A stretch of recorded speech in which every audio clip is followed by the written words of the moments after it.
भक्त सदा यह कहता है कि राजी है हम उसमें जिसमें तेरी रजा है। हे प्रभु, आप जैसा चाहते हैं वैसा करिए। भक्त तो वही है, साधक तो वही है कि सदा भगवान पर छोड़ता है।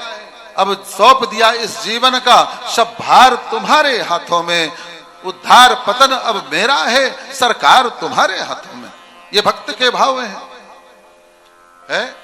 मौज में रहता है भक्त। और जो कुछ भी जीवन में कठिनाइयां आए या कि जीवन में अनुकूलताएं आए, प्रतिकूलताएं आए, सब में भगवान की वह कृपा देखता है।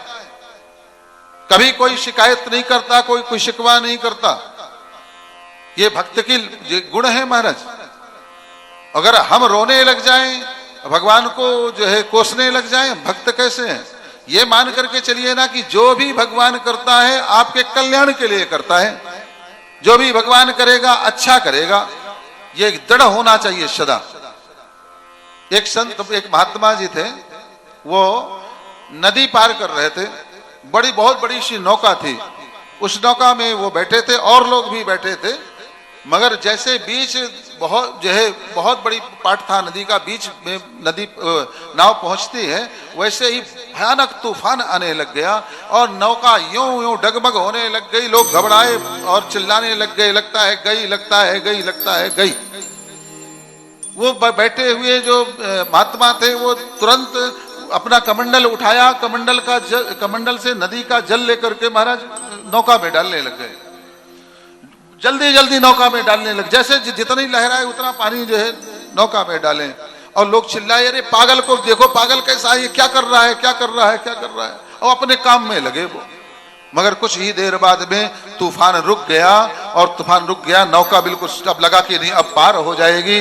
तो वो जो पानी नदी का लेकर के डाला था ना नौका में, उस जल को बाहर फेंकने लग गए महात्मा जी। लोगों ने कहा, भैया पागल आदमी है क्या, किसको बिठा लिया आपने? अरे जब नौका डूब रही थी तब ये पानी नदी का इसमें डाल रहा था। अब जब ये नौका बच गई तब देखो दिखावा कर रहा है बचाने का, और जो है नौके का जल नदी में डाल रहा है। बोले बाबा ऐसा क्यों कर रहे हो तुम? बोले भैया देखो, मुझे ऐसा लगा कि मेरा प्रभु इस नौका को डुबाना चाहता है, तो मैंने कहा प्रभु मैं भी सहायता कर देता हूं। राजी है हम उस पे जिसमें तेरी रजा है। तू अगर चाहता है तो तेरी चाहे में अपनी चाहे को हम मिला देते, यही तो भक्त है। मगर फिर मैंने देखा कि नौका अब जो है तूफान रुक गया है, नहीं डूबने वाली। लगा कि मेरा भगवान बचाना चाहता है, तो मैं भी भगवान के साथ में भगवान का सहयोगी बन गया। बोलिए भक्त वत्सल भगवान के। तो भक्त के भाव ही वही होते कि भगवान पर छोड़ दिया जाए, अपने जीवन का सब कुछ